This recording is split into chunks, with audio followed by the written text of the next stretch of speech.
Hello प्यारे बच्चों, good morning. कैसे हैं आप सब? टॉप ऑफ द वर्ल्ड यानी बहुत खुश। तो सभी बच्चे हैप्पी हैं, वेरी गुड। सभी बच्चे स्वस्थ हैं। तो बेटा ये है आज की हमारी वर्कशीट, ये देख लीजिए। तो आपको पता है ना पहले क्या करना है। सबसे पहले विद्यार्थी का नाम, बच्चे अपना नाम लिखेंगे। यहाँ लिखेंगे अपने कक्षा अध्यापक का नाम यानी अपने क्लास टीचर का नाम। ये है हमारी कार्यपत्रक 17। क्या डेट है? 24 नवंबर 2020। आज का हमारा विषय है हिंदी, अक्षरों का महत्व, भाग 3। कक्षा 6 के लिए वर्कशीट है। यहाँ सभी बच्चे अपना सेक्शन लिखेंगे, ए बी या सी, जो भी आपका सेक्शन हो। तो शुरू करें। ओके। पिछले कार्यपत्रक में हमने पढ़ा कि लेखक गुणाकर मूले ने अक्षरों के इतिहास के बारे में बताया है कि पहले आदमी ने गाँव को बसाना शुरू किया। वह खेती करने लगा। वह पत्थरों के औजारों का इस्तेमाल करता था। प्रागैतिहासिक मानव ने सबसे पहले चित्रों के जरिए अपने भाव व्यक्त किए, जैसे पशु पक्षियों, आदमियों आदि के चित्र। तो इन चित्र संकेतों के बाद में भाव संकेत आए।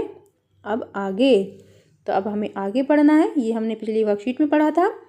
मध्य अमेरिका के ओजिबवा आदिवासियों के चित्र दाईं ओर से बाईं ओर को क्रमशः है। तूफान का देवता जो सारे आकाश को घेरता है, नगाड़ा, पंखों से सुशोभित नगाड़ा, द्रोण, काक, कौवा और दवा खाने में आदमी।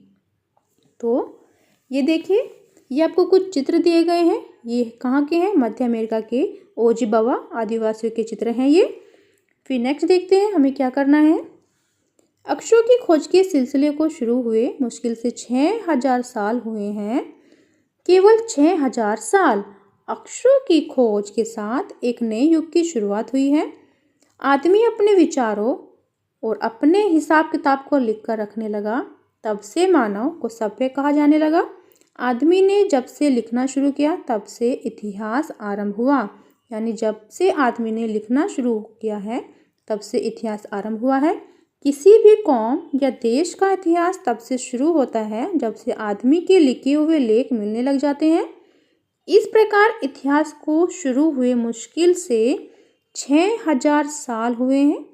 उसके पहले के काल को प्रागैतिहासिक काल यानी इतिहास के पहले का काल कहते हैं। तो गद्यांश के आधार पर निम्नलिखित प्रश्नों के उत्तर दीजिए। तो ये हमने गद्यांश पढ़ लिया है। तो चलिए देखते हैं आज का हमारा प्रश्न क्या है। प्रश्न नंबर हमारा फर्स्ट, प्रागैतिहासिक काल किसे कहते हैं? तो इसका आंसर हम कैसे लिखेंगे कि प्रागैतिहासिक काल इतिहास के पहले का काल है। तो इसका आंसर हम यहाँ से लिखेंगे। किस काल का, मतलब यहाँ पर लिखेंगे जिस, यहाँ पर जिस होगा, ये मिस्टेक हो गई है। जिस काल का लिखित रूप में कोई इतिहास नहीं होता उसे प्रागैतिहासिक काल कहते हैं। तो ये हमारा क्वेश्चन नंबर फर्स्ट का आंसर है। यहाँ से लिख लीजिए, ठीक है। फिर नेक्स्ट देखते हैं प्रश्न नंबर 2 क्या है। प्रश्न नंबर 2, अनादिकाल में रेखांकित शब्द का अर्थ है जिसकी कोई शुरुआत या आदि न हो। यह शब्द मूल शब्द के शुरू में कुछ जोड़ने से बना है। इसे उपसर्ग कहते हैं। नीचे दिए गए शब्द भी मूल शब्द के शुरू में कुछ जोड़ने से बने हैं। इन उपसर्गों और मूल शब्दों को अलग करके लिखना है आपको। तो जैसे कि आपको शब्द दिए गए हैं, आपको उपसर्ग और मूल शब्द अलग करके लिखना है। जैसे असफल है तो आ क्या हो गया? हमारा उपसर्ग हो गया है। और सफल, ये हमारा क्या हो गया? मूल शब्द, ठीक है। सफल क्या है हमारा? मूल शब्द। और आ क्या है? उपसर्ग।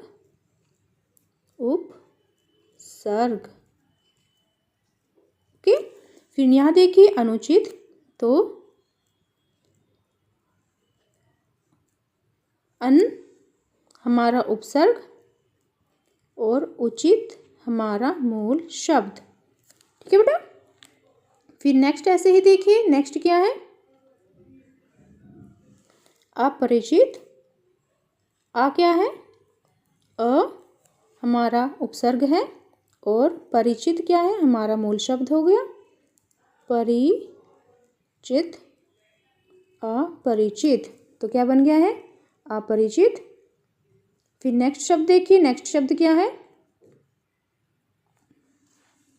अदृश्य यानी अ हमारा उपसर्ग है, उपसर्ग,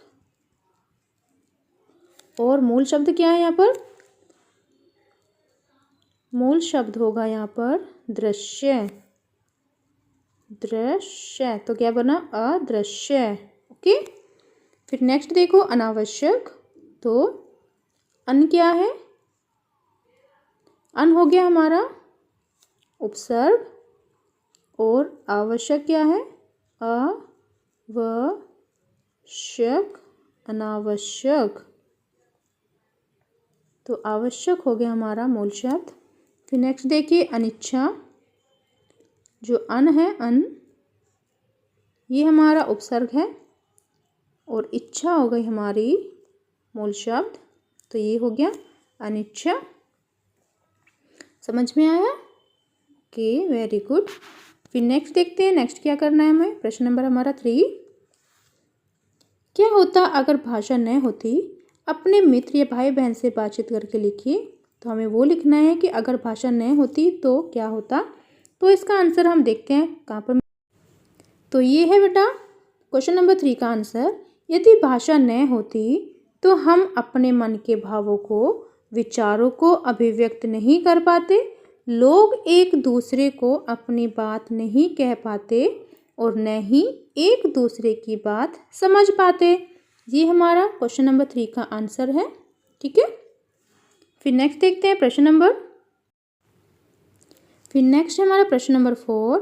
पाठ में ऐसा क्यों कहा गया है कि अक्षरों के साथ एक नए युग की शुरुआत हुई है? तो इसका आंसर हम लिखेंगे। ये है हमारे क्वेश्चन नंबर 4 का आंसर। पाठ में ऐसा इसलिए कहा गया है क्योंकि अक्षरों के साथ हमारी सभ्यता और इतिहास शुरू हुआ है। हम अपने विचारों और हिसाब किताब को लिखकर रखने लगे हैं, और हम सभी सभ्य हो गए हैं, और फिर नए युग की शुरुआत हुई है। तो ये हमारे क्वेश्चन 4 का आंसर था। फिर नेक्स्ट देखते हैं क्वेश्चन नंबर 5 क्या है। क्वेश्चन नंबर 5 हमारा अक्षरों की खोज का सिलसिला कब और कैसे शुरू हुआ? तो इसका आंसर हम लिखेंगे। ये है हमारे क्वेश्चन 5 का आंसर।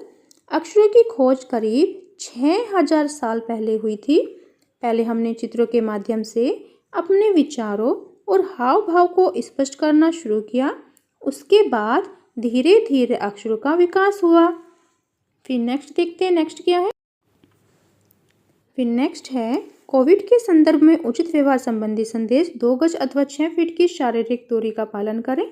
तो बेटा ये थी आज की हमारी वर्कशीट। सभी बच्चे इसका रिप्लाई करेंगे। तो मिलते हैं कल नए वर्कशीट के साथ। आपका दिन शुभ हो। Have a nice day. Bye bye बेटा।